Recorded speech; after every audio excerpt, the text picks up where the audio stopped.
सबसे पहले हम आपको यह बताएंगे कि क्या मोहम्मद शमी सच्चे मुसलमान नहीं हैं। 4 मार्च को ऑस्ट्रेलिया के खिलाफ हुए सेमीफाइनल मैच में मोहम्मद शमी ने फील्डिंग करते हुए एक एनर्जी ड्रिंक पी थी। तस्वीर आपको दिख रही है, जिसके लिए अब उन्हें कट्टरपंथी मुसलमान अपना निशाना बना रहे हैं इस एनर्जी ड्रिंक को पीने के कारण। इन सारे कट्टरपंथियों का कहना है कि रमजान के दौरान मोहम्मद शमी ने रोजा न रखकर इस्लाम धर्म का अपमान किया है और वो शरीयत की नजर में एक गुनहगार हैं। तो आज बड़ा सवाल यह है कि किसी भी नागरिक के लिए देश पहले होना चाहिए या धर्म पहले होना चाहिए। यह बड़ी पुरानी बहस है कि किसी के लिए भी, अगर कोई भारत का नागरिक है, आप देश को पहले रखेंगे या अपने धर्म को पहले रखेंगे। मोहम्मद शमी सेमीफाइनल के मैच में भारत के 145 करोड़ लोगों का प्रतिनिधित्व कर रहे थे, उनके लिए खेल रहे थे, इस देश की टीम में खेल रहे थे और 7.5 घंटे के इस मैच के दौरान उनके लिए रमजान का रोजा रखना संभव नहीं था। अब सोचिए, क्या इतना बड़ा खिलाड़ी जिसे लगातार ताकत की आवश्यकता है, उस दिन जब वो मैच खेल रहा है, वो उस दिन अगर बिना खाए पिए मैच में उतर जाए तो क्या अच्छे से प्रदर्शन कर पाएगा? मोहम्मद शमी ने धर्म से ऊपर देश को रखते हुए बिना रोजा रखे मैच खेलने का निर्णय लिया, लेकिन अब इस पर देश भर में विवाद हो रहा है और कुछ मुस्लिम धर्मगुरु यह कह रहे हैं कि मोहम्मद शमी को अल्लाह से माफी मांगनी चाहिए, जबकि बहुत सारे लोग सोशल मीडिया पर यह भी लिख रहे हैं कि मोहम्मद शमी सच्चे मुसलमान नहीं है और भले ही उन्होंने रोजा न रखकर सेमीफाइनल मैच में भारत को जिताया हो, लेकिन उन्होंने इस्लाम धर्म की नजरों में गुनाह किया है और वो सच्चे मुसलमान नहीं हो सकते। इस्लाम ने रोज़े को फ़र्ज करार दिया है और आकिल बालिग औरत मर्द पर सब पर रोज़ा रखना फ़र्ज है, और अगर कोई शख्स जानबूझ करके रोज़ा नहीं रखता है तो निहायत ही गुनहगार है। ऐसे ही क्रिकेटर मोहम्मद शमी ने किया कि उन्होंने रोज़ा नहीं रखा, जबकि रोज़ा रखना उनके ऊपर फ़र्ज़ और वाजिब है। रोज़ा न रख करके मोहम्मद शमी ने बहुत बड़ा गुनाह किया। शरीयत की नज़र में ये मुजरिम है, शरई कटघरे में खड़े हैं, इनको हरगिज़ ऐसा नहीं करना चाहिए। मैं इनको हिदायत देता हूँ, नसीहत भी करता हूँ बहैसियत आलिम दीन कि इस्लाम के जो फ़राइज़ हैं, वाजिबात हैं, अरकान हैं, उनकी बहुत सूरत पाबंदी करें, क्रिकेट का खेल कूद भी करें, सारे काम अंजाम दें, मगर अल्लाह ने जो जिम्मेदारी बंदे को ऊपर दी है, इस्लाम ने जो शरीयत का निफाज किया है, उसकी जिम्मेदारी भी बंदे के ऊपर है। इन तमाम चीज़ों को मोहम्मद शमी को समझना चाहिए। दुनिया भर में ऐसे क्रिकेटर्स, फुटबॉलर्स और एथलीट्स भी हैं जिन्होंने रोजा रखते हुए मैच में हिस्सा लिया है, खेलों में हिस्सा लिया है, और ऐसे भी खिलाड़ी बहुत आपको मिल जाएंगे जिन्होंने अपने मैच के दौरान खेलों में हिस्सा लेते हुए रोजा नहीं रखा है। दोनों तरह के लोग हैं। उदाहरण के लिए पाकिस्तान, अफगानिस्तान और बांग्लादेश के ज्यादातर खिलाड़ी रोजा रखते हुए ही मैच खेलते हैं। वो मैच खेलते समय अपने रोजा को नहीं छोड़ते, लेकिन एक तथ्य यह भी है कि हर मुस्लिम खिलाड़ी ऐसा नहीं करता।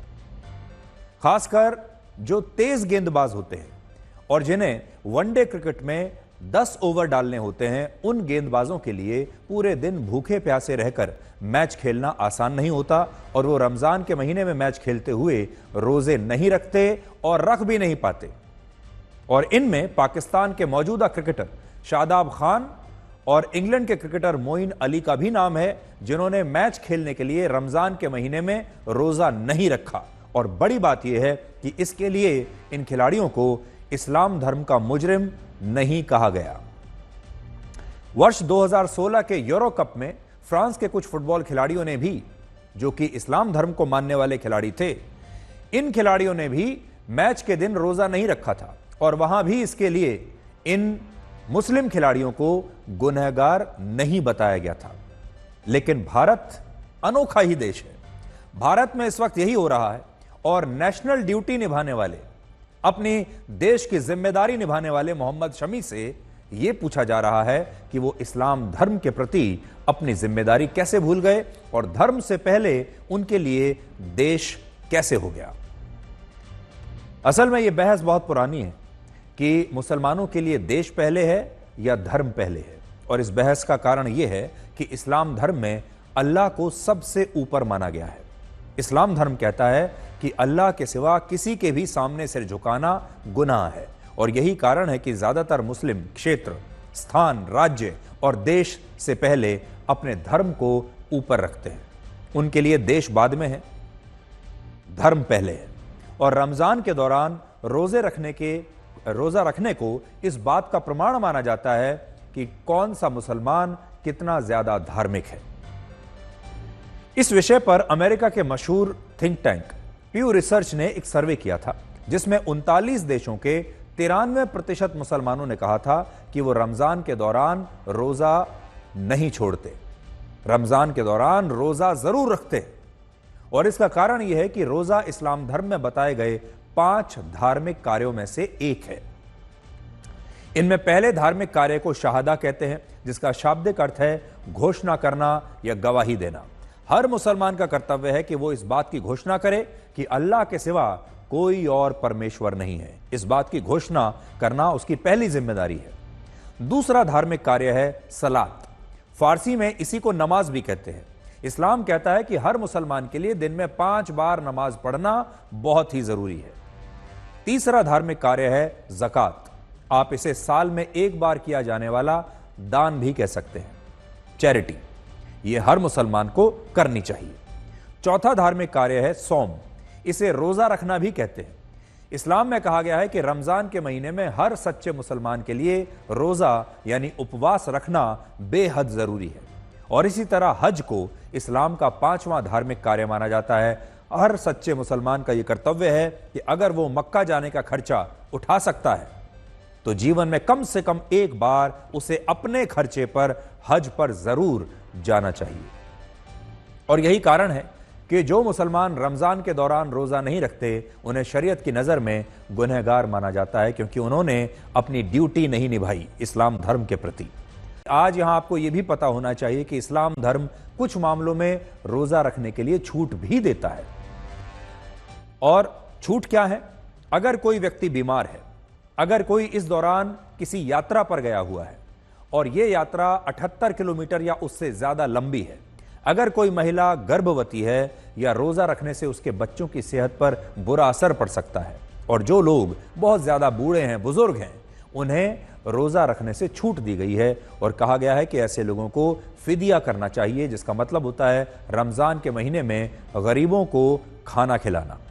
इसके अलावा इस्लाम धर्म कहता है कि जिन लोगों के रोजे किसी यात्रा के दौरान छूट जाते हैं, वो इन रोजों को बाद में पूरा कर सकते हैं। और मोहम्मद शमी के भाई ने कहा है कि मोहम्मद शमी भी उन रोजों को जो मैच की वजह से उनसे छूट गए हैं, वो ये रोजे बाद में रखेंगे।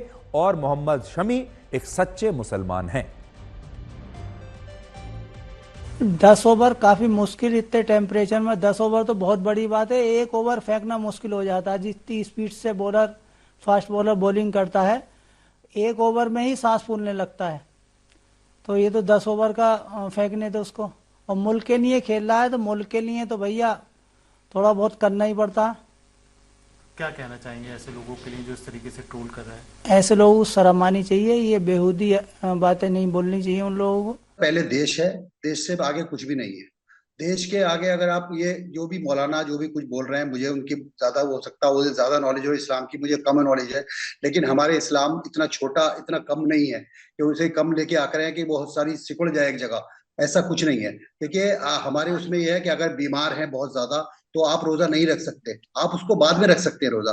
और ये तो देश के लिए खेल रहा है, आप उसके लिए ऐसी बात कर रहे हैं। पहले देश है और सब चीजें बाद में। ये जो भी कर रहे हैं, ये देश को सपोर्ट नहीं कर रहे हैं बिल्कुल किसी हालत में भी। और इन ये चीजें ये नहीं सोच रहे कि आपका देश कहाँ पहुंचा हुआ है, आप कुछ फाइनल में खेलना है, वो फाइनल खेलने है आपकी टीम को, और उसके बाद आप ऐसी चीजें कर रहे हैं। और अब मनोबल कितना गिरता है सारे खिलाड़ियों का। वो तो देश के लिए सब कुछ करने के लिए तैयार है, रोजा भी छोड़ रहे हैं, सारे काम कर रहे हैं, देश के लिए कर रहे हैं, आपके लिए कर रहे हैं, आपका नाम होगा उससे। और आप ऐसी बेवकूफी की बातें कर रहे हैं। ये बंदे और अल्लाह के बीच का मामला है, इसमें मुल्ला को बोलने की जरूरत नहीं है, क्योंकि वो अपना राष्ट्र कर्तव्य निभाने के लिए गए हुए हैं और धर्म हमारा इसकी इजाजत देता है, क्योंकि हमारे दीन में जबरदस्ती नहीं है। और मुल्ला जी कह रहे हैं माफी मांगिए, आपने गुनाह किया है। तो गुनाह तो आपने किया है ये बोलकर, क्योंकि आपको बोलने का अधिकार नहीं था, आपको दीन के बारे में मालूमात नहीं है। तो इसलिए आपने जब ये बोला तो अब आपको माफी मांगना चाहिए पूरे देश से, क्योंकि वो हमारे राष्ट्र का धर्म निभाने के लिए गए हुए हैं और रोजा आकर वो रखेंगे, क्योंकि वो सफर में है। सफर में रोजा रखने की छूट है हमारे दीन इस्लाम में। अब आप देखिए, मोहम्मद शमी एक फास्ट बॉलर है, देश को उन पर नाज है और बहुत बार आपने देखा होगा मैच में भारत की उम्मीदें मोहम्मद शमी पर टिकी होती हैं। मोहम्मद शमी का अगर प्रदर्शन अच्छा ना रहे, अगर वो जल्दी जल्दी विकेटें ना लें, तो भारत की जीत भी खतरे में पड़ जाती है। इसलिए मोहम्मद शमी का फिट रहना, मोहम्मद शमी का शानदार प्रदर्शन करना पूरे भारत के लिए, भारत की टीम के लिए बहुत ही आवश्यक है। भारत इस समय दुबई में चैंपियंस ट्रॉफी के मैच भारत की टीम खेल रही है और दुबई का मौसम आप देखिए, दुबई में जो इस समय तापमान है वो 25 डिग्री से लेकर 35 डिग्री सेल्सियस तक के बीच में है। मतलब आप इसे गर्मी मान सकते हैं। इस तापमान में लगातार कई घंटे तक खेलना आसान नहीं है। इस तापमान में 10 ओवर फेंकना किसी तेज गेंदबाज के लिए बहुत मुश्किल काम होता है, जिसमें हर एक बॉल कसी हुई हो। अब आप सोचिए, अगर दिन भर उस खिलाड़ी ने कुछ ना खाया पिया हो, भूखा प्यासा हो, उस खिलाड़ी के एनर्जी लेवल्स देखिए कैसे होंगे। क्या ऐसा फास्ट बॉलर जिसने दिन में कुछ ना खाया पिया हो, कोई एनर्जी ड्रिंक ना पिया हो, वो क्या अच्छा प्रदर्शन कर पाएगा? और ऐसे में उस खिलाड़ी की पहली जिम्मेदारी क्या होनी चाहिए?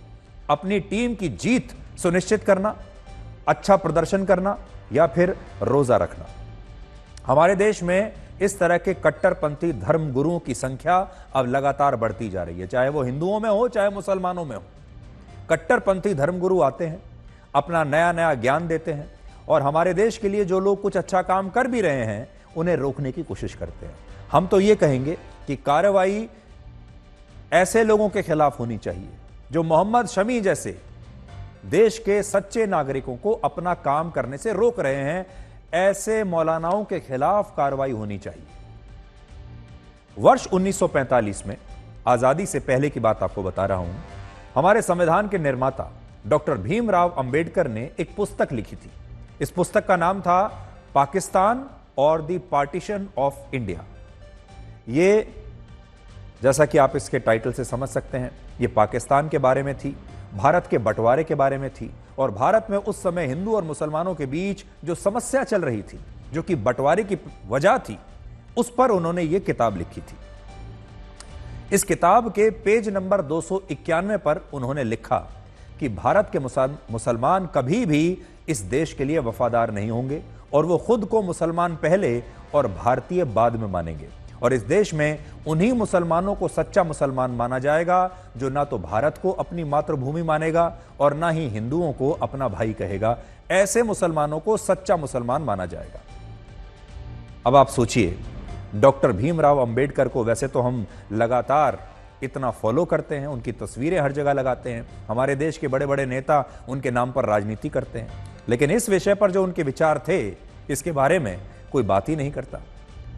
वही पार्टियां जो आज भीमराव अंबेडकर की, डॉक्टर अंबेडकर की पूजा करती हैं, उनकी तस्वीरें दिखा दिखाकर वोट लेती हैं, उनकी भी राय इस मामले में डॉक्टर अंबेडकर से अलग है। और डॉक्टर अंबेडकर ने उसी वक्त यह कह दिया था कि उन्हीं मुसलमानों को सच्चा मुसलमान माना जाएगा जो भारत को अपना देश नहीं मानेंगे और हिंदुओं को अपना भाई नहीं मानेंगे। और आज उनकी बात बिल्कुल सही है। हमारे देश में आज भी कुछ लोग ऐसे हैं जो यही चाहते हैं। हालांकि यहां पर यह बात कहनी भी जरूरी है कि हमारे देश का जो आम मुसलमान है, जो इन मौलानाओं की एक बात नहीं सुनता, आज भी आम मुसलमान भारतीय टीम के लिए ताली बजाता है, आज भी आम मुसलमान अपने आप को भारत का नागरिक मानता है, लेकिन इन्हें भी गुमराह करने वाले लोग बैठे हुए। और आज आप देखिए यही हो रहा है। मोहम्मद शमी को रमजान के दौरान भारत के लिए क्रिकेट खेलने पर, अच्छा प्रदर्शन करने पर निशाना बनाया जा रहा है और उनके सच्चे मुसलमान होने पर इसी देश के मौलाना सवाल उठा रहे हैं। इस्लाम धर्म की तरह हिंदू धर्म में भी नवरात्रि के त्योहार पर 9 दिनों के उपवास रखे जाते हैं। लेकिन हिंदू धर्म में जो लोग इस दौरान उपवास नहीं रखते, उनके लिए कभी यह नहीं कहा जाता कि ये लोग असली हिंदू नहीं हैं। हिंदू धर्म तो इतना लचीला है कि यहां लोग नवरात्रि में बिना उपवास किए भी अपने काम पर जाते हैं, बिना उपवास किए रहते हैं। ज्यादातर लोग शायद यही करते हैं। 9 दिनों की बजाय सिर्फ पहले और आखिरी दिन ज्यादातर लोग उपवास रखकर छुट्टी पा जाते हैं। और बहुत सारे लोग तो ऐसे हैं जो फलाहार के नाम पर ऐसा उपवास भी रख सकते हैं जिसमें व्रत वाली नमकीन से लेकर कुट्टू के आटे के पकौड़े, साबूदाने की खीर, पापड़, व्रत वाला हलवा खा सकते हैं। यानी हिंदू धर्म जो है इस मामले में बड़ा लचीला है और सबको स्वीकार कर लेता है। आपने उपवास रखा है, नहीं रखा है, आधा उपवास रखा है, उस उपवास के दौरान भी आपने कुछ खा लिया है, पी लिया है, कोई समस्या नहीं, क्योंकि ये जो भक्ति होती है ये दिल से होती है। बहुत सारे हिंदू इस दौरान तपस्या भी करते हैं और इन उपवासों को बहुत गंभीरता से भी लेते हैं। ऐसे भी लोग हैं और इन लोगों में सबसे ऊपर नाम आता है प्रधानमंत्री मोदी का। प्रधानमंत्री मोदी पिछले 47 वर्षों से नवरात्रि के दौरान 9 दिनों के व्रत रखते हैं, जिसमें वो सिर्फ 1 गिलास नींबू पानी और 1 टाइम कुछ फल खाते हैं, वो भी बहुत कम या कभी कभी। और इस दौरान प्रधानमंत्री मोदी विदेश यात्राओं पर भी गए हैं, बड़ी बड़ी बैठकों में भी उन्होंने हिस्सा लिया है, सारे काम किए हैं और आप कभी ये नहीं कह सकते कि उन्होंने अपने किसी काम से समझौता किया हो, कॉम्प्रोमाइज किया हो या आराम किया हो। यहां हम एक बात यह भी कहना चाहते हैं कि धर्म कोई भी हो, धर्म बुरा नहीं होता। बुरे वो लोग होते हैं जो धर्म के नाम पर अपनी दुकान चलाते हैं और इस तरह के विवाद को खड़ा कर देते हैं। इसलिए चाहे धर्म हिंदू हो, चाहे इस्लाम हो, क्रिश्चियनिटी हो, सिख धर्म हो, धर्म कोई बुरा नहीं है। कोई धर्म अपने अनुयायियों को गलत काम करने के लिए नहीं कहता, लेकिन असल में जो धर्म के ठेकेदार हैं वो उस धर्म के नाम पर अपनी अपनी दुकानें चला लेते हैं। अब हम आपको उत्तर प्रदेश के मुख्यमंत्री योगी आदित्यनाथ के उस सुरक्षा वाले नए मॉडल के बारे में बताएंगे जिसकी पूरे देश में आज चर्चा हो रही है। और इस मॉडल का नाम है जहां पत्थर बरसाएंगे वहीं योगी पुलिस चौकी बनवाएंगे। पिछले साल 24 नवंबर को आपको याद होगा, संभल की हिंसक भीड़ ने जो दंगों के दौरान पत्थर पुलिस पर बरसाए थे, अब उन्हीं पत्थरों से संभल में 2 नई पुलिस चौकियों का निर्माण हो रहा है। पुलिस का कहना है कि उसने हिंसा के बाद कुल मिलाकर 6 ट्रॉलियों में हिंसक भीड़ द्वारा फेंके गए ईंट और पत्थरों को इकट्ठा किया और ये पत्थर पुलिस पर हमला करने के लिए इस्तेमाल हुए थे। ये सारे पत्थर आप जो देख रहे हैं, ईंट पत्थर, इन्हें फेंका नहीं गया बल्कि पुलिस ने इन्हें इकट्ठा कर लिया और अब इन्हीं पत्थरों से पुलिस की सुरक्षा की जाएगी।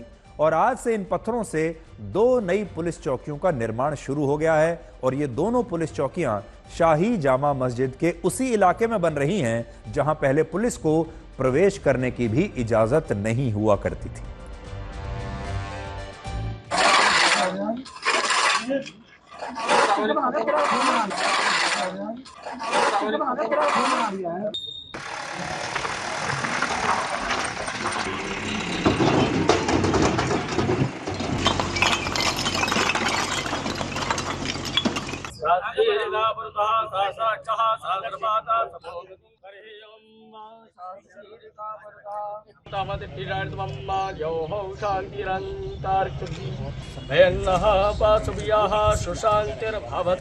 संभल में इस वक्त जामा मस्जिद के आसपास के इलाके में जिस तरह से उग्र भीड़ ने तांडव मचाया, यहाँ पत्थरबाजी की, पुलिस को निशाना बनाया, जिस दौरान कई पुलिसकर्मी घायल भी हुए। लेकिन इस पूरे बवाल के बाद अब यहाँ पर नगर पालिका की टीमें यहाँ मौजूद है और जो सड़कें हैं उनको खाली कराया जा रहा है, क्योंकि ये पूरी सड़कें पूरी तरह से पत्थरों से जो है पटी हुई हैं। यहाँ आप देख सकते हैं, देखिए कितनी संख्या में यहाँ पर पत्थर इकट्ठे हैं और दूसरी तरफ जो नगर पालिका के कर्मचारी हैं वो इनको यहाँ से हटाने का जो है काम किया जा रहा है।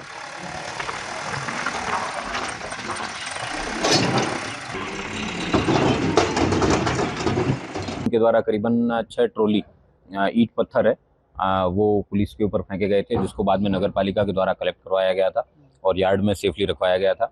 पुलिस द्वारा उन्हीं ईंट पत्थर का प्रयोग है। वो जो वर्तमान में जो नई चौकियां बन रही है उसमें संभल के लोगों की सुरक्षा के लिए ही उन ईंट पत्थर का प्रयोग है पुलिस द्वारा किया जाएगा। अब आपको ये बताते हैं कि संभल में होली और जुम्मे की नमाज को लेकर एक नया विवाद आजकल क्यों हो रहा है? और वो इसलिए है क्योंकि इस बार होली 14 मार्च को है और उसी दिन शुक्रवार भी है, यानी होली शुक्रवार के दिन पड़ रही है जब जुम्मे की नमाज भी पढ़ी जाती है और होली का त्योहार भी उसी दिन होगा। और इसी बात को लेकर संभल में तनाव बढ़ रहा है और काफी विवाद है कि 14 मार्च को वहां पर होली मनाई जाएगी या जुम्मे की नमाज पढ़ी जाएगी, और क्या ये दोनों चीजें एक साथ हो सकती हैं? क्या ऐसा हो सकता है कि जब जुम्मे की नमाज पढ़ी जा रही हो जामा मस्जिद में और वहीं पर जामा मस्जिद के बाहर सड़क पर लोग रंगों से होली खेल रहे हों? क्या यह संभव है? और इस बहस के बीच संभल पुलिस के सर्कल ऑफिसर अनुज चौधरी के एक बयान की बड़ी चर्चा हो रही है, जिसमें उन्होंने कहा कि जुम्मे की नमाज साल में 52 बार होती है, यानी हर शुक्रवार को होती है 52 बार, लेकिन होली का त्योहार साल में सिर्फ एक बार आता है। और इसलिए अगर किसी को लगता है कि होली के रंग से उनका धर्म भ्रष्ट हो जाएगा तो ऐसे लोग उस दिन अपने घरों से ना निकलें। मेरा मानना यह है, यदि आप अपने धर्म का सम्मान करते हो तो दूसरे को भी कीड़ा मकोड़ा मत समझो, उसका भी सम्मान करो। जब आदमी ये चीज सोच लेगा तो फिर उसके अंदर कोई चीज नहीं आएगी। जब उसे दिखाना भाई अल्लाह भी यही है, भगवान भी यही है, पूछने का तरीका अलग है। तो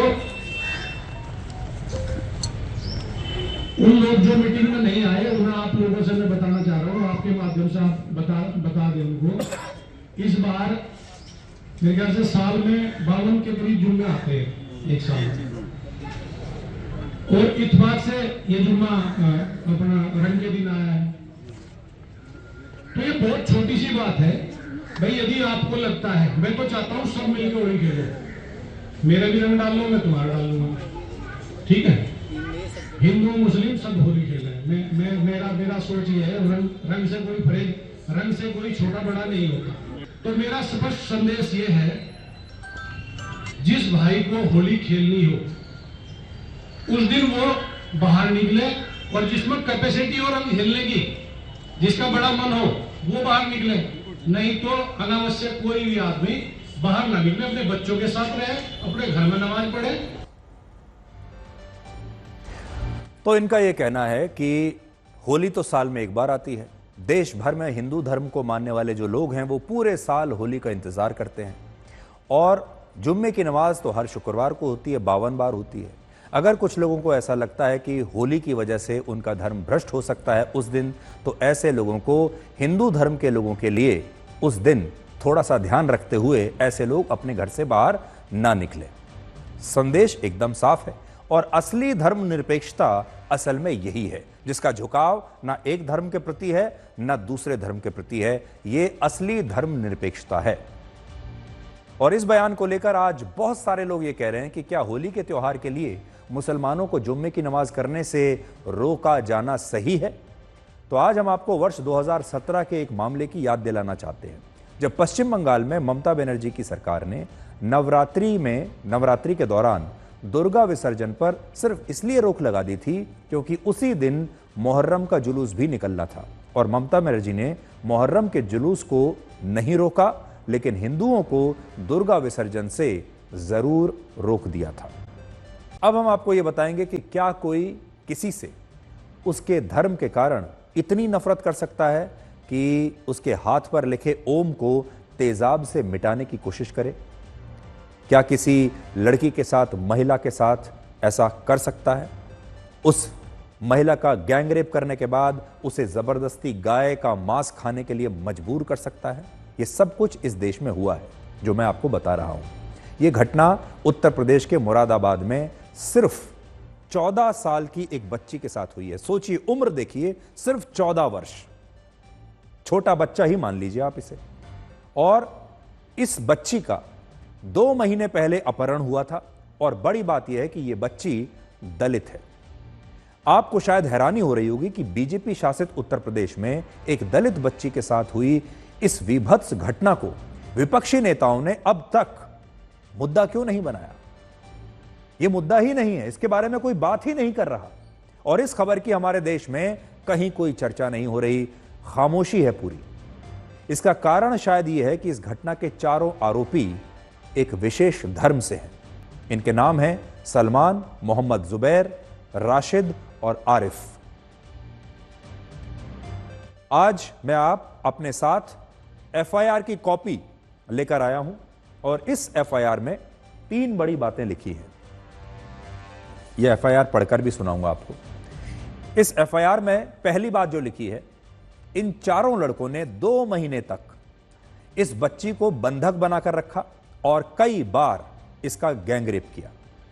दूसरा, इस बच्ची के हाथ पर ओम शब्द लिखा हुआ था। ओम शब्द गुदा हुआ था क्योंकि यह बच्ची हिंदू धर्म को मानने वाली थी, इसीलिए हाथ पर ओम लिखा था।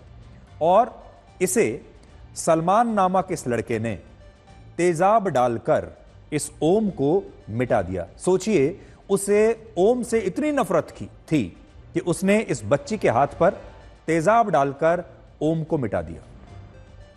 तीसरा, ये चारों लड़के इस बच्ची को गाय का मांस खाने के लिए मजबूर करते थे और उसके साथ मारपीट की जाती थी। उसे जबरदस्ती गाय का मांस खिलाया जाता था।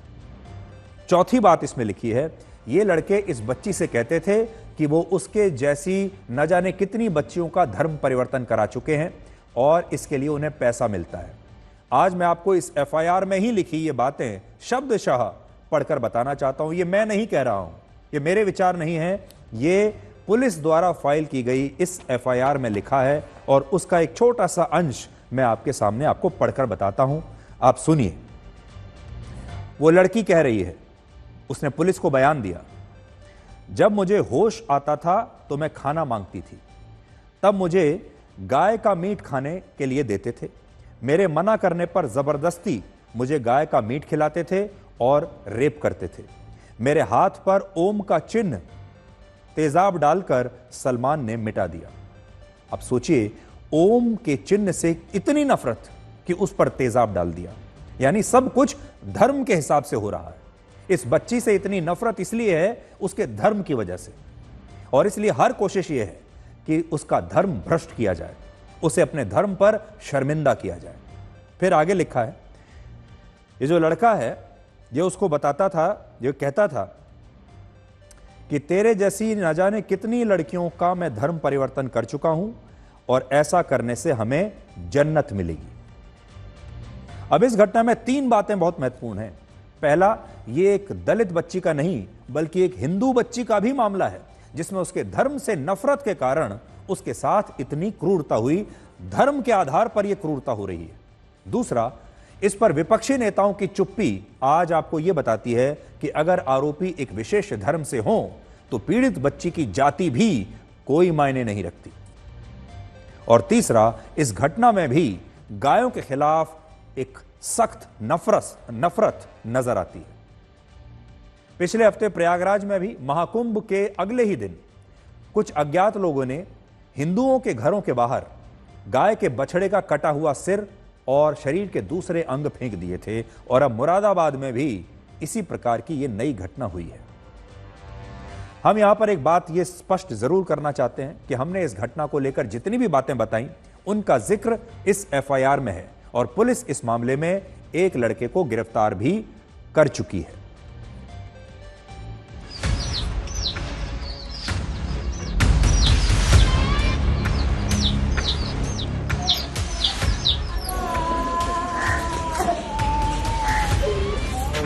ये लड़की है वो गुरमुख आई।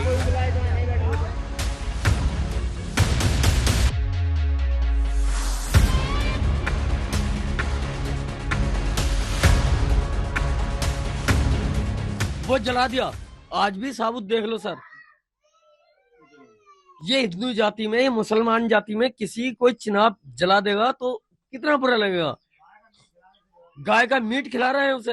ये एक नाबालिग लड़की है जिसके साथ में जब वो अपने बाजार में गई हुई थी तो उसको 4 लोग जबरदस्ती लेके गए एवं उसके साथ में बलात्कार किया। तुरंत ही हमने थाना भगतपुर में इसमें एफआईआर रजिस्टर कर ली है। उसमें से एक अभियुक्त को पकड़ लिया गया है एवं उसको जेल भेज दिया गया है एवं इसमें आगे की विधिक कार्रवाई की जा रही है। निश्चित रूप से तमाम दरिंदे, तमाम राष्ट्र विरोधी ताकतें भी हमारे समाज में और खास रूप से एक वर्ग विशेष के द्वारा तरह, चाहे धर्म परिवर्तन की बात हो, अश्लील हरकतें करने की बात हो, अन्य अन्य समाज विरोधी कार्य करने की बात हो, निश्चित रूप से करता रहता है। ऐसे लोगों को कुचलने का, कानून के कटघरे में खड़ा करने का, कोर्ट से सजा दिलाने का निरंतर काम हो रहा है। उससे ऐसे सिरफिरों को हम लोग बख्शेंगे नहीं और ऐसे सिरफिरों का कार्रवाई होगी। अब आपको थोड़ा चीन की तरफ लेकर चलते हैं। चाणक्य ने कहा था कि युद्ध का आगाज उसी दिन हो जाता है जब दुश्मन उसकी तैयारी शुरू करता है। भारत के दुश्मन नंबर 1 चीन ने अपने रक्षा बजट में लगातार तीसरे साल 7.2% की वृद्धि की है। यानी चीन अपनी सेना के खर्चे पर लगातार पैसा खर्च कर रहा है। अब चीन का रक्षा बजट 19,90,000 करोड़ से बढ़कर 21,35,000 करोड़ रुपए हो चुका है। ये आंकड़ा आप याद रख लीजिए। अब चीन का बजट है 21,35,000 करोड़ रुपए। चीन हर साल अपने रक्षा बजट में औसतन 7% की वृद्धि कर रहा है और इस रक्षा बजट के साथ चीन की बातें दुनिया की चिंताएं बढ़ा रही हैं। चीन ने कहा है कि शांति की स्थापना के लिए शक्तिशाली होना आवश्यक है और इस समय वो अपनी सारी ताकत शक्तिशाली बनने में लगा रहा है, अपनी सारी ताकत अपनी सेना को मजबूत करने में लगा रहा है। वो शक्तिशाली बनना चाहता है और ऐसी सेना रखना चाहता है जिससे पूरी दुनिया को डर लगे। आज से सिर्फ 5 साल पहले चीन का रक्षा बजट 16.5 लाख करोड़ रुपए का हुआ करता था, जो अब बढ़कर 21,35,000 करोड़ रुपए का हो चुका है और इसमें भी 5 लाख करोड़ रुपए की वृद्धि इस बार की गई है। चीन का रक्षा बजट भारत के मौजूदा रक्षा बजट के 70% के बराबर है। हमारा रक्षा बजट तो उनके सामने कहीं है ही नहीं। और उसकी तुलना आप जरा मैं बड़ी स्क्रीन पर आपको करके दिखाऊंगा। इस समय दुनिया का सबसे बड़ा रक्षा बजट अमेरिका का है, जो 78 लाख करोड़ रुपए का है। ये चीन से भी कहीं ज्यादा है। चीन का 21,35,000 करोड़ रुपए का है, रशिया का 12,64,000 करोड़ रुपए, जर्मनी का 7.5 लाख करोड़ और भारत का रक्षा बजट है 6,81,000 करोड़ रुपए। अब जरा तुलना कीजिए, भारत है 6 लाख करोड़ रुपए पर और चीन है 21 लाख करोड़ रुपए पर। और जरा अमेरिका से भी तुलना कर लीजिए, भारत का रक्षा बजट है 6 लाख करोड़, अमेरिका का है 77 लाख करोड़। तुलना कीजिए आज आप, और चीन से करेंगे तो भारत 6 लाख करोड़ और चीन 21 लाख करोड़, तिगुने से भी ज्यादा। रक्षा बजट के मामले में भारत दुनिया के टॉप 5 देशों की सूची से बाहर हो गया है। हालांकि भारत की अच्छी बात यह है कि वो हर साल अपने रक्षा बजट में औसतन 8.5% की वृद्धि कर रहा है, जबकि चीन में यह आंकड़ा औसतन 7% का है। लेकिन क्योंकि हमारा रक्षा बजट इतना कम है, छोटा है, कि हमारा 8% भी उनके 7% के मुकाबले बहुत कम दिखता है। भारत के मुकाबले चीन का रक्षा बजट 3 गुना ज्यादा होने का मतलब यह नहीं है कि भारत चीन के सामने बहुत कमजोर पड़ रहा है। आज अमेरिका के कुल रक्षा बजट में चीन जैसे 4 देशों के रक्षा बजट समा सकते हैं और इसीलिए रक्षा बजट के आधार पर किसी देश को कम करके आंकना शायद सही नहीं होगा। दूसरी बात यह है कि चीन की नजर भारत पर तो है, लेकिन चीन की नजर इस समय भारत से भी ज्यादा अमेरिका पर है, क्योंकि चीन सुपर पावर बनना चाहता है, अमेरिका को पीछे करना चाहता है। यहां बड़ा मुद्दा यह है कि कौन सा देश अपने रक्षा बजट को कैसे खर्च करता है, यह भी देखना चाहिए। जैसे भारत के सामने सबसे बड़ी चुनौती यह है कि वो अपने रक्षा बजट का 50% हिस्सा सिर्फ तनख्वाहें और पेंशन देने पर ही खर्च कर देता है। यानी हमारा जो आधा रक्षा बजट है तनख्वाहों और पेंशन में निकल जाता है, जबकि चीन में ऐसा नहीं है। चीन अपने रक्षा बजट का सिर्फ 35% हिस्सा ही तनख्वाहों पर और पेंशन पर खर्च करता है। इसके अलावा भारत अपने रक्षा बजट का सिर्फ 1% हिस्सा रिसर्च एंड डेवलपमेंट R&D पर खर्च करता है, जबकि चीन 25% और अमेरिका अपने रक्षा बजट का 13% हिस्सा नए हथियार और नई टेक्नोलॉजी विकसित करने पर खर्च करता है। और इसी का नतीजा है कि हमारा देश आज तक अपना खुद का एक फाइटर जेट इंजन तक नहीं बना पाया, जबकि चीन का यह दावा है कि उसने 6th जनरेशन के फाइटर जेट का प्रोटोटाइप भी तैयार कर लिया है और उनके इस नए फाइटर जेट की चर्चा पूरी दुनिया में हो रही है। 6th जनरेशन फाइटर जेट बना लिया चीन ने। सबसे आधुनिक हथियार वो बना रहा है। हर जगह अगर आप देखेंगे तो चीन नई नई तकनीक विकसित कर रहा है, नए नए हथियार विकसित कर रहा है, और अमेरिका भी यही करता है। और फिर पूरी दुनिया इन नए नए हथियारों को और तकनीक को इनसे खरीदती है, लेकिन हम नहीं कर पा रहे। और उसका कारण यह है कि हम अपने R&D पर बहुत ही मामूली खर्च करते हैं, जबकि ये सारे देश रिसर्च एंड डेवलपमेंट पर जबरदस्त पैसा खर्च करते हैं। मोदी सरकार के आने से पहले भारत ने कभी भी रक्षा के क्षेत्र में आत्मनिर्भर बनने का कोई प्रयास, गंभीर प्रयास किया ही नहीं। पहले सरकारें सोचती थीं कि हम बना नहीं पाएंगे अपने हथियार, इसलिए बाहर से खरीदते रहो, यही ठीक है। वर्ष 2013 में यूपी की सरकार के दौरान देश का रक्षा बजट सिर्फ 2,53,000 करोड़ रुपए था, जिसे मोदी सरकार ने पिछले 11 वर्षों में 169% तक बढ़ा दिया। स्क्रीन पर आप देख लीजिए। पहले भारत दुनिया में हथियारों का सबसे बड़ा खरीदार हुआ करता था, लेकिन अब हमारा देश दुनिया के 85 देशों को हथियार बेच रहा है, और इसमें हथियारों के निर्यात में 1000% की वृद्धि हुई है। यानी अब हम अपने देश में हथियार बना भी रहे हैं और दूसरे देशों को बेच भी रहे हैं। लेकिन अभी भी ये काफी नहीं है। आज दुनिया के 42 से ज्यादा देश भारत से आर्टिलरी गन्स खरीद रहे हैं, ब्रह्मोस मिसाइल खरीद रहे हैं, आकाश मिसाइल सिस्टम ले रहे हैं, पिनाका रॉकेट्स एंड लॉन्चर्स ले रहे हैं, गोला बारूद, बॉडी आर्मर्स और तेजस जैसे लड़ाकू विमान वो खरीदने के लिए हमसे डील कर रहे हैं। और भारत की जो छवि है अब इसकी वजह से बदल रही है। अब हम सिर्फ खरीदार नहीं हैं, अब हम हथियार बेचते भी हैं। यहां आपको यह भी समझना होगा कि चीन एक किले की तरह है, और वहां से वही खबरें बाहर आती हैं जो चीन की सरकार के एजेंडे को सूट करती हैं। इसलिए यह कोई नहीं कह सकता कि चीन जो आंकड़ा बता रहा है कि हम 21 लाख करोड़ रुपए खर्च करते हैं अपनी सेना पर, यह आंकड़ा सही भी है या नहीं। चीन की सरकार ने यह आंकड़ा जारी तो कर दिया, लेकिन यह सच्चा है या झूठा है ये कोई नहीं जानता। और कई बार चीन की सरकार जो आंकड़े बताती है उसमें एक एजेंडा छुपा होता है, और वो एजेंडा होता है प्रतिद्वंदी देशों पर मानसिक दबाव बढ़ाना। चीन चाहता है कि जिन देशों से उसका सीधा टकराव है वहां उसके इस विशाल रक्षा बजट की चर्चा हो, और इसकी वजह से उसके जो दुश्मन देश हैं वो मानसिक दबाव में आ जाएं और वो भी अपने अपने रक्षा बजट पर और ज्यादा पैसा बर्बाद करें। दूसरा, ये बात कोई नहीं जानता कि वाकई में चीन का रक्षा बजट कितना है। सही आंकड़ा कोई नहीं बता सकता, और जो आंकड़े वहां की सरकार दे रही है वो भी कितने सही हैं ये कह नहीं सकते। बहुत सारे एक्सपर्ट्स का यह कहना है कि चीन जो आंकड़ा बताता है उससे कहीं ज्यादा पैसा वो अपनी सेना पर खर्च करता है, लेकिन बताता नहीं है। तीसरा, यह भी हो सकता है कि चीन ऐसा करके दुनिया के बाजार में हथियारों की मांग को बढ़ाना चाहता हो, क्योंकि अगर वो पैसा खर्च कर रहा है इतना, तो दूसरे देश भी अपने अपनी आत्मरक्षा में और पैसा खर्च करेंगे, वो और ज्यादा हथियार खरीदेंगे। अमेरिका में हुई एक रिसर्च में पता चला कि जब रशिया और चीन जैसे देश अपने रक्षा बजट में वृद्धि करते हैं तो इसका सीधा असर पश्चिमी देशों पर पड़ता है, और ये देश भी इसके बाद अपना अपना रक्षा बजट बढ़ा देते हैं।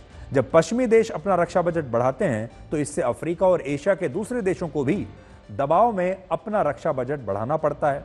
जब एक बड़ा देश कोई बड़े हथियारों की डील करता है तो दूसरे देश भी हथियार खरीदना शुरू कर देते हैं, और रक्षा बजट में वृद्धि का सीधा मतलब है दुनिया भर में हथियारों की खरीद को बढ़ा देना। और जब हथियारों की खरीद बढ़ती है तो इससे सिर्फ 3 देशों को फायदा होता है जो हथियारों के सबसे बड़े सौदागर हैं। तो देखिए, दुनिया भर के बाजार में, हथियारों के बाजार में 3 सबसे बड़े सौदागर कौन है।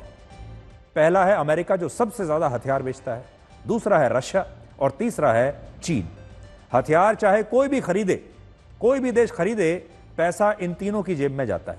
हालांकि चीन के सामने अब सबसे बड़ी चुनौती यह है कि वो अपने रक्षा बजट में कितनी ही वृद्धि कर ले, लेकिन वो इन 3 चीजों को पैसे से कभी नहीं खरीद पाएगा। वो कौन सी 3 चीजें हैं? पहला है देशभक्ति। चीन कम्युनिस्ट देश है, वहां पर लोकतंत्र नहीं है, वहां के लोगों को जबरदस्ती सेना में भर्ती किया जाता है, और वहां के जो सैनिक हैं वो देशभक्ति की वजह से सेना में भर्ती नहीं होते, जबरदस्ती भर्ती होते हैं। उनके अंदर देशभक्ति का कोई जज्बा है ही नहीं। वो अपनी देश की रक्षा के लिए नहीं आते, वहां पर सेना में भर्ती होने का मतलब यह नहीं है, आपने देखा होगा हमारे यहां समाज में एक सैनिक का बड़ा रुतबा होता है, सैनिक के परिवार का बहुत सम्मान किया जाता है और एक सैनिक के परिवार को और एक सैनिक को देशभक्ति से भरा हुआ एक व्यक्ति माना जाता है। दूसरा है बहादुरी। हमारे देश के बच्चे बच्चे में देशभक्ति भी है और बहादुरी भी है, लेकिन चीन के सैनिक बहादुर नहीं माने जाते। और तीसरा है युद्ध के अनुभव की कमी। चीन ने न जाने कितने दशकों से कोई बड़ा युद्ध नहीं लड़ा। हमारे देश में अगर आप देखेंगे तो हमारी सेना हर फ्रंट पर लगातार कोई ना कोई छोटा या बड़ा युद्ध लड़ती रहती है। इस दौरान आजादी के बाद से हमने कई युद्ध लड़े हैं, पाकिस्तान से भी लड़े हैं, चीन से भी लड़े हैं। हमारे बॉर्डर पर अलग अलग जगहों पर कुछ ना कुछ ऐसी घटनाएं होती रहती हैं जब हम आतंकवादियों से संघर्ष करते हैं, घुसपैठियों से करते हैं, कहीं ना कहीं नक्सलवादी हमले हो रहे हैं। तो हमारे जो सैनिक हैं उन्हें युद्ध का लगातार अभ्यास रहता है, लेकिन चीन के साथ ऐसा नहीं है। इस समय चीन के पास 20 लाख सैनिक हैं जिनके पास युद्ध लड़ने का कोई अनुभव नहीं है, क्योंकि चीन ने अपना आखिरी युद्ध वर्ष 1979 में वियतनाम के खिलाफ लड़ा था और उस युद्ध में भी चीन की सेना हार गई थी। इसलिए ये जो सेना आपको दिख रही है, तस्वीर जो मैं आपको दिखा रहा हूं, ये देखने में तो बड़े आकर्षक लगते हैं, देखने में बड़े आक्रामक लगते हैं, लेकिन इनके पास अनुभव नहीं है, इनके पास बहादुरी नहीं है और इनके पास देशभक्ति का जज्बा नहीं है। वीडियो बनाने के लिए बहुत अच्छे हैं, तस्वीर खींचने के लिए बहुत अच्छे हैं, अगर आपको कोई फिल्म बनानी हो उसके लिए बहुत अच्छे हैं, तस्वीरें बड़ी आकर्षक लगती हैं। जब भी आप चीन की सेना की ये तस्वीरें देखेंगे आपको बड़ी आकर्षक लगेंगी, लेकिन एक योद्धा के लिए जो 3 सबसे जरूरी चीजें होती हैं वो इनमें नहीं है। अब आखिर में हम आपको नकल वाले संक्रमण के बारे में बताएंगे। हम अपनी सेना को जितना भी मजबूत कर लें, लेकिन हमारे देश के अंदर एक दीमक है जो हमारे देश को कभी भी आगे बढ़ने नहीं देगी। और ये जो दीमक है, ये जो संक्रमण है, ये महामारी का रूप ले रहा है और ये है बेईमानी और नकल का संक्रमण। उत्तर प्रदेश के चंदौली से सीबीआई ने 26 लोगों को गिरफ्तार किया है और ये कोई आम लोग नहीं है, ये भारतीय रेल में काम करने वाले वरिष्ठ अधिकारी हैं, ट्रेन चलाने वाले लोको पायलट्स हैं और डिविजनल इलेक्ट्रिकल इंजीनियर्स हैं। ये सारे लोग वो हैं जिन्होंने रेलवे में लोको इंस्पेक्टर्स के पदों पर भर्तियों के लिए होने वाली परीक्षा का क्वेश्चन पेपर लीक कर दिया था। जिन पेपर्स को लीक किया गया वो एक ऐसी परीक्षा के क्वेश्चन पेपर थे जिसे पास करने वालों को रेलवे में प्रमोशन दिया जाता है। प्रमोशन वाली इन परीक्षाओं में वो लोग शामिल होते हैं जो पहले से ही रेलवे में अलग अलग पदों पर काम कर रहे हैं, लेकिन अब उन्हें प्रमोशन चाहिए, अगले पद पर जाना है, उसके लिए परीक्षा होती है। लेकिन इस बार इस परीक्षा में रेलवे के अधिकारी नहीं बल्कि इसके लिए बाहर से एक्सपर्ट्स को हायर किया गया था। यानी जिन लोगों को परीक्षा देनी थी उन्होंने पास होने के लिए कुछ लोगों को हायर किया हुआ था। और सोचिए अगर ये लोग ऐसी बेईमानी करके पास हो भी जाते तो ये कैसे लोको इंस्पेक्टर बनते, और भविष्य में इनसे कोई रेल दुर्घटना हो जाती तो पूरा देश शायद यही सोचता कि रेल मंत्रालय, रेल मंत्री या भारतीय रेल के इंफ्रास्ट्रक्चर में ही कोई कमी है। लेकिन ये बात किसी को पता नहीं होती कि जिस लोको इंस्पेक्टर के कारण ये दुर्घटना हुई वो असल में बेईमानी करके परीक्षा को पास करके आया था। और ये जो पूरा रैकेट था इसमें परीक्षा देने के लिए बाहर से लोगों को लाया जाता था, बाहर से कोई और व्यक्ति आता था, वो परीक्षा देता था किसी एक डमी कैंडिडेट बनकर। अब 26 अधिकारियों और कर्मचारियों की गिरफ्तारी के बाद रेलवे ने ग्रुप सी तक की सभी विभागीय परीक्षाओं को रद्द कर दिया है। इससे पहले पिछले हफ्ते हमने आपको दिखाया था कि कैसे हरियाणा में बोर्ड की परीक्षाओं के दौरान कई जिलों में नकल हो रही थी और इस दौरान एक परीक्षा का क्वेश्चन पेपर लीक भी हो गया था। लेकिन अब इस मामले में हरियाणा की सरकार ने और हरियाणा के मुख्यमंत्री ने एक बड़ी सख्त कार्रवाई की है जो हर सरकार को करनी चाहिए। हरियाणा के मुख्यमंत्री नायब सिंह सैनी ने नूह और पलवल जिले के 4 डीएसपी, 3 एसएचओ समेत 25 पुलिस अधिकारियों और कर्मचारियों को सस्पेंड कर दिया है। इसके अलावा परीक्षा के लिए नियुक्त किए गए 5 पर्यवेक्षक और 2 सेंट्रल सुपरवाइजर्स के खिलाफ एफआईआर दर्ज की गई है। हरियाणा सरकार की यह कार्रवाई बताती है कि जब तक सिस्टम और सिस्टम में शामिल लोगों को कड़ी सजा नहीं दी जाएगी, बड़े बड़े अधिकारियों की जवाबदेही तय नहीं होगी, जब तक कि एसएचओ और डीएसपी स्तर के अधिकारियों के खिलाफ भी कार्रवाई नहीं होगी, जब तक इनकी नौकरियां नहीं जाएंगी, जब तक इन पर कानूनी कार्रवाई नहीं होगी, तब तक नकल को रोका नहीं जा सकता। पूरी दुनिया में परीक्षाओं में सबसे ज्यादा नकल भारत में होती है और हमारे देश में जब इस नकल को रोकने की कोई कोशिश होती है तो लाखों छात्र परीक्षा देने के लिए ही नहीं आते। और उत्तर प्रदेश में इस बार यही हुआ, जहां पहले ही परीक्षा के पहले दिन, बोर्ड की परीक्षा के पहले ही दिन 3.25 लाख छात्रों ने नकल के खिलाफ सख्ती होने की वजह से बोर्ड की परीक्षा छोड़ दी। हालांकि एक तरफ जहां नकल पर नकेल कसने की वजह से छात्र परीक्षाएं छोड़ रहे हैं या सिर्फ नकल करके पास होना चाहते हैं, वहीं तमिलनाडु के एक ऐसे छात्र की आपको कहानी सुनाते हैं जिसकी मां का निधन बोर्ड की परीक्षा के दिन हो गया और वो ऐसे दुख के समय में भी अपनी बोर्ड की परीक्षा देने के लिए गया, अपनी मां का आशीर्वाद लेकर। नकल करके पास होने वालों की इच्छा रखने वाले छात्र आज इस लड़के से बहुत कुछ सीख सकते हैं, जिसकी मां उसे हमेशा के लिए छोड़कर चली गई, लेकिन इस छात्र ने तब भी अपनी बोर्ड की परीक्षा को छोड़ा नहीं। वो अपनी मां के शव के सामने आया, उन्हें प्रणाम किया, उनका आशीर्वाद लिया और उसके बाद अपने बोर्ड की परीक्षा देने के लिए गया।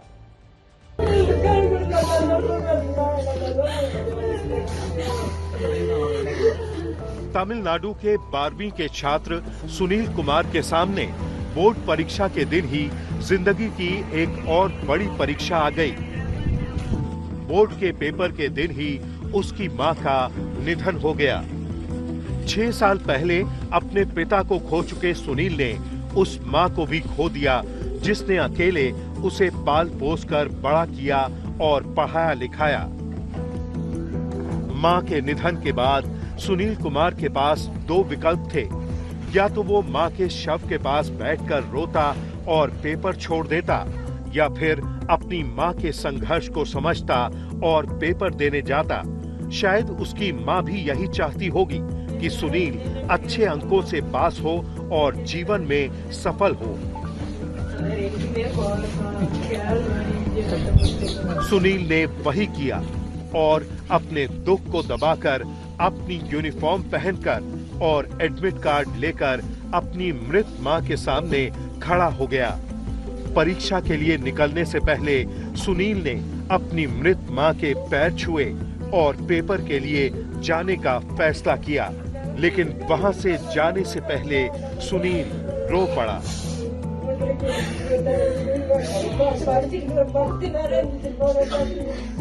सुनील के रिश्तेदारों ने उसे सहारा दिया और उसे परीक्षा केंद्र ले गए। शायद उसकी मां भी यही चाहती होगी। जिंदगी हमेशा हर बार आपको परिश्रम का और ईमानदारी का विकल्प जरूर देती है। यह आपके ऊपर है कि आप उस विकल्प को लेते हैं या छोड़ देते हैं। बस इतनी सच्चाई से जिएं कि जब कोई कहे कि तुम्हें तुम्हारे कर्मों का फल जरूर मिलेगा, तो वो दुआ लगे, बद्दुआ नहीं। नमस्कार।